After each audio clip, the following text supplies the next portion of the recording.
Magandang gabi po sa inyong lahat. Ako si Pia Ontiveros. Ito ang Newsnight. Lahat ng kailangan ninyong malaman sa araw na ito. Aabot sa 2 piso ang itataas sa presyo ng mga produktong petrolyo ngayong linggo. Kaya naman ang mga mambabata sa Kamara bukas daw sa posibilidad na suspindihin ang fuel excise tax. Ilang traders nahaharap na sa reklamong hoarding at profiteering sa sibuyas, ilang kawani ng gobyerno mukhang sangkot din. At panibagong maritime patrol at underwater survey kasamang ilang eksperto ikinakasana, yan ay matapos matuklasan ng Coast Guard ang talamak na coral harvesting sa West Philippine Sea.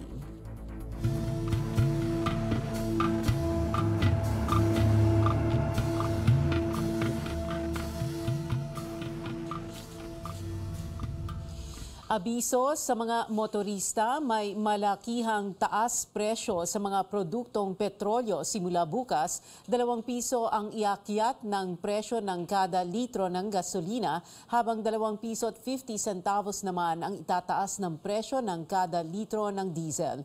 Para sa mga bahay at negosyong gumagamit ng gaas, 2 piso rin ang imamahal ng kada litro ng kerosene.